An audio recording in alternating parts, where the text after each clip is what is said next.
Compañeras, compañeros, buenas noches. El día de hoy quiero compartirles un análisis de coyuntura que he realizado durante la cuarentena. Invitarlos e invitarlas en primer lugar a leer el documento Sopa de Wuhan, que es un compilado de artículos de varios intelectuales, hombres y mujeres del mundo, frente a la situación del COVID-19.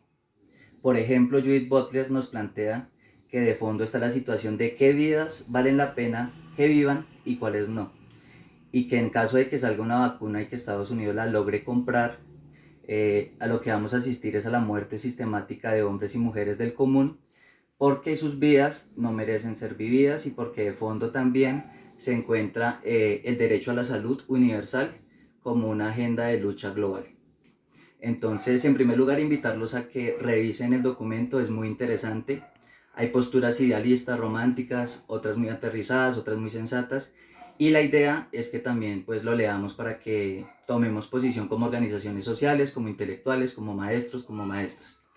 En segundo lugar, socializar 5 elementos que hacen parte de la coyuntura territorial como Colombia en esta situación de COVID-19.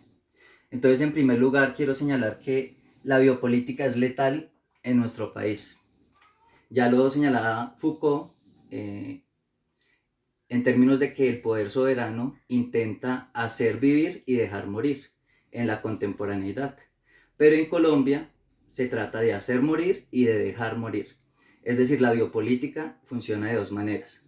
Hacer morir, dejando que mueran asesinados los líderes y las lideresas sociales. Esto es histórico, esto es continuo, esto es sistemático. Pese a un acuerdo de paz, no ha sido posible frenar el genocidio. Entonces eso es hacer morir al opositor político, hacer morir a las comunidades indígenas, hacer morir al movimiento campesino, hacer morir al movimiento sindical.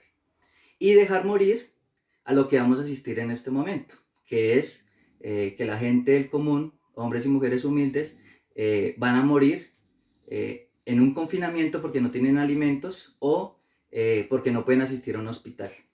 Señalar, por ejemplo, que en la zona quinta, en la localidad de Usme, no tenemos un hospital de tercer nivel. Para poder asistir a un hospital de estos tenemos que ir a Ciudad Bolívar, al Hospital El Tunal o al Hospital de Meiza.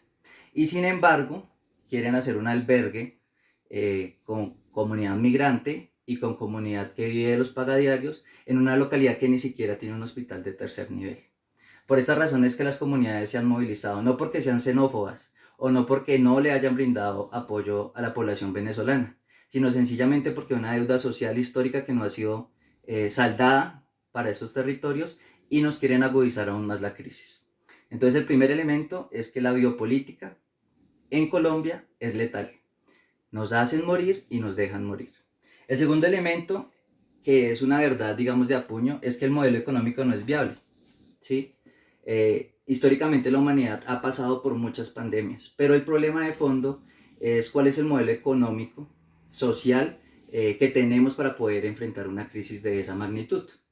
Vamos a ver, y el tiempo nos dará la razón, que modelos económicos alternativos como Venezuela, aunque ahora sea una herejía defender el modelo de Nicolás Maduro y del socialismo del siglo XXI, va a salir fortalecida y va a sufrir mucho menos que países como Colombia, que han sido neoliberales de pura cepa. El tercer elemento que es importante que resaltemos es que los avances democráticos en el país han sido gracias a la lucha insurgente y a la lucha por la paz. Es decir, las garantías sociales, políticas, económicas que tenemos y que están consagradas en la Constitución del 91 fue producto de un acuerdo de paz con el M-19, el Quintín Lame y el Ejército Popular de Liberación. Ni siquiera esos derechos serían concebibles si esas guerrillas no hubieran construido un proceso de paz y una Asamblea Nacional Constituyente. Y el movimiento social y político que crece en Colombia es también gracias a los acuerdos de La Habana. Sin esos acuerdos de La Habana, sin el proyecto político que se gestó gracias a esa firma del acuerdo, sería impensable los 8 millones de votos de Gustavo Petro, sería impensable que la sociedad en general, la sociedad civil, las ciudadanías libres, se estuvieran movilizando como se movilizaron desde el año pasado. Entonces, si bien los partidos de izquierda han logrado victorias electorales, las reformas profundas o significativas han sido producto de la lucha insurgente, para bien o para mal. y el movimiento social popular y alternativo tendrá que apropiarse de esas consignas, de esas conquistas para defenderlas y avanzar en un país mucho más democrático y mucho más decente. El cuarto elemento es que necesitamos construir un programa mínimo sin sectarismos.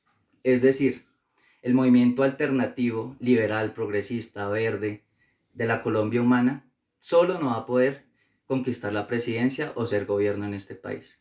Y es ese sectarismo precisamente el que ha impedido que construyamos un programa mínimo. Un ejemplo claro de ello es lo que sucedió este año recién, cuando se disolvió el paro por intereses partidarios al interior de las organizaciones sindicales y del movimiento social y popular. Si no logramos construir un programa mínimo que consigne los avances que ha logrado los procesos de paz en Colombia, pero que avance también en lo que no fue logrado en esos acuerdos, va a ser muy difícil derrotar a este gobierno narcotraficante, a este gobierno guerrerista que durante 20 años ha venido expoliando al país. Y el quinto elemento es frenar el régimen de guerra en Colombia, ¿sí? La derrota del plebiscito, la victoria de Iván Duque, es producto de un sector de la clase dominante que se opone a la paz, que se opone en primer lugar a poder ser oposición política sin tener el peligro de ser asesinado. En segundo lugar, la reforma rural integral, que implica 10 millones de hectáreas para las comunidades campesinas, que hoy están padeciendo el COVID por no estar en sus territorios, por haber sido desplazada y no poder tener una reparación integral. Entonces, para poder frenar ese régimen de guerra, necesitamos construir ese programa mínimo, pero sobre todo, buscar la unidad latinoamericana. Es muy grave y delicado lo que está pasando con Venezuela. Nosotros vamos a ser el patio de operaciones de una guerra en la que no nos podemos comprometer y que debemos denunciar. Entonces, de la paz de Colombia depende la paz de América Latina y nosotros no podemos ser ajenos a esta situación. Es decir, considero que hemos visto como el concepto de herejía, de errores y de lo peor, el proyecto bolivariano de Venezuela, pero tenemos que ser coherentes y entender la autonomía de los pueblos y será el pueblo venezolano en las urnas, en las calles, quienes definan el derrotero histórico de su país. Pero nosotros no podemos prestarnos a una guerra imperialista por el petróleo que genere más muertes de los más de 53 años de guerra que tenemos, ahora propiciar una guerra en territorio vecino. Estos son los elementos que nosotros queremos compartir.